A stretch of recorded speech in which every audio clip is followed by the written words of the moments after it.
as number 5 on the Chris Simms Top 40 Quarterback Countdown list, and that is... And we've talked about him a few times today, oddly enough, Deshaun Watson. Deshaun Watson is one of the 5 best quarterbacks in the NFL. I mean, again, you want to talk about super talent. I mean, this guy is a superstar, could be face of the NFL type talent. We have all forgotten about him a little bit because of the Patrick Mahomes factor. But before Patrick Mahomes, this was the new, cool, young, sexy, in vogue quarterback where everyone was like, oh my gosh, I can't wait to see this guy. And of course, he tore his ACL in the midst of a really special rookie season. You know, last year got off to a slow start. But, man, I mean, what's there to say about Deshaun Watson? First off, let's just go with the negatives, all right? The negatives to me are just nuances of the position at this point.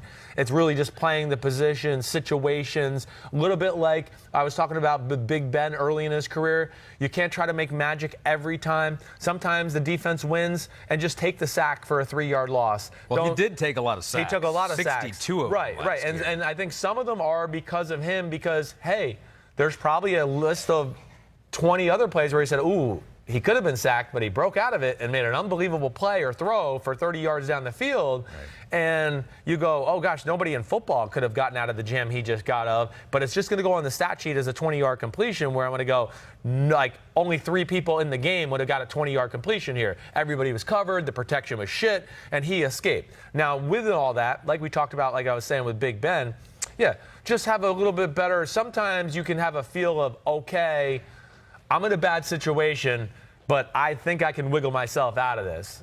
Okay, then there's the other times at the quarterback where you just go, oh my gosh, this situation's really bad. And he's so great, he still goes, I think I can wiggle myself out of this. And those are the times I want to go, no, just throw it away. Get the ball out of your hand. Sure. Or, you know, just take the sack right there and let's play 2nd and 14 instead of 2nd and 22 because you broke the tackle and went back a few more yards and things like that. Things like that. Or, oh man, the blitz came, our offensive line messed up how we were supposed to protect it. Nowhere is a place you could throw the ball away and not get called for an intentional grounding and just have it be an incomplete pass. Right. Those are the things I look at Deshaun Watson for, like the next level of play, the little nuances. Sure.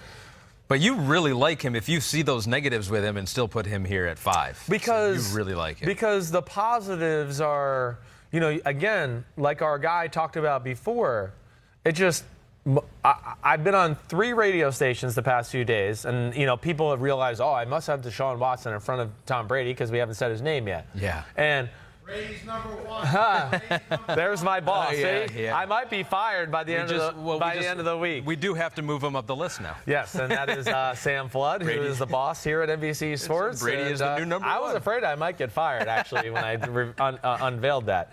But I think the thing I look at more than anything, so when I was on the radio, I went, okay, name me who's the other receiver besides DeAndre Hopkins? And all 3 radio hosts so far have been, I said, yeah, exactly. Who's the running back? You know, and one of them got to, Lamar Miller. Right, yeah, it took you, you can't even name the support system around him, right. Let alone the probably worst offensive line in football in front of him last year. I mean, it was pitiful. I mean, it really was. And the other thing we have to take into account with Deshaun Watson, okay, you know, besides the magic he is capable of making with scrambling and extending plays, their run game is pretty good there in Houston. Yeah.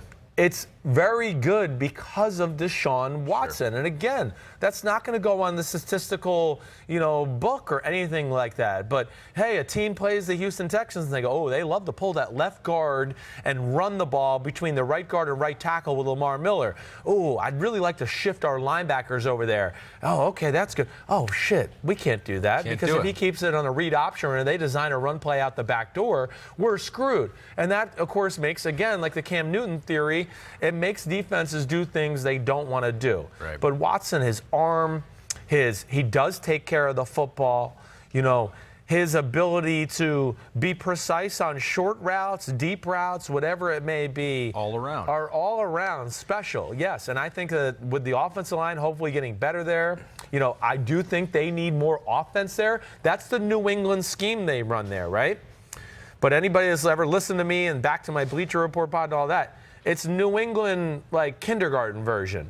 It really is. It's like they took the first week of New England's installation at training camp and just said, no, we're good. Yeah. That's all we need right there. And because Billy O'Brien is a little bit more old school, I want to run the ball. We're just going to be tough and physical and do that, where he didn't take every trick of the world that Josh McDaniels and Bill Belichick have and everything. But they do need to do more. If they want to get the most out of Watson and their team, I do think they need to help Deshaun Watson out with more easy plays, slam dunk completions. It can't always be, gosh, just Deshaun, make it happen. Or, you know, oh, everybody knows we're throwing to DeAndre Hopkins. Just standing there and make an amazing throw, even though everybody knows you're throwing to him. Game plan it as though you don't have this freak athlete and this great quarterback. Yeah, they just need to grow on that side of the ball. You brought up Bill O'Brien, and I was thinking about Bill, and I think he is the #1 most unhappy coach in the NFL. I think I did a top 5 ranking when I was thinking about this. Your list sucks. Of unhappy coaches. Well, let me get through it. Okay, here's my top 5 unhappy coaches. Oh, in the I NFL. like this. Okay. Number 5, Pat Shurmur. Okay. I think he seems generally unhappy. He does. Number 4 is Mike Zimmer. Okay. He does. I don't think have you ever seen him smile? Maybe one more time than Pat Shurmur. I don't know, but you're right. He deserves to be just above it. Right. Golf might not work like that. Number 3, Matt Patricia. Okay. Seems miserable. Yeah, he couldn't be a nicer, more enjoyable guy. He's a great guy. He seems unhappy. But I understand where you're coming from when you watch his press conferences and things like that. Number 2, Bill Belichick. Okay. Seems not happy. No. And a lot of people would think he's number 1, but I think Bill O'Brien is the #1 unhappiest coach. You think He's not ornery he's just angry. It seems like all the time. He can, some shot fire. He'll talk strongly to the media at times and kind of give you an answer like you're stupid for asking that. He's not in a good mood. He is just a no-nonsense football coach. I have the ultimate respect for Billy O'Brien. A lot like Belichick that way, but yeah, they do so many things the right way, and he's a lot more personable than I think we all want to give him credit. Yeah, away from the field maybe. Yeah, definitely. I think he's got a great way about him, at least in my interactions. But I understand where you're putting him there. I get it. I thought John Gruden maybe, but he shows too much joy. He has highs and lows. Yeah, he has those highs and lows. He's like a bipolar coach at the podium. I was going to put Ron Rivera in there, but I feel like he's more devoid of emotion. Yeah, he's kind of always like the same guy. He's neither happy nor sad. Right. I like that list. I really do. I think Shurmur should have been a little higher, probably. Oh, you think he's unhappy? I think. I think you're right. I think he maybe should have been like 3 or something around there. Deshaun Watson, number 5 on your list. Pretty good in the playoffs against Indy. Not a bad game there. 235 yards, a touchdown, okay, 76 yards, 5 touchdowns against Miami Dolphins. You think he can go up on this list, though? I do. I think Deshaun Watson on a given year, right? I mean, again, things got to fall the right way, and hopefully they can have a Will Fuller that stays healthy for a complete season, or find that really good number 2 receiver and have an O-line around him.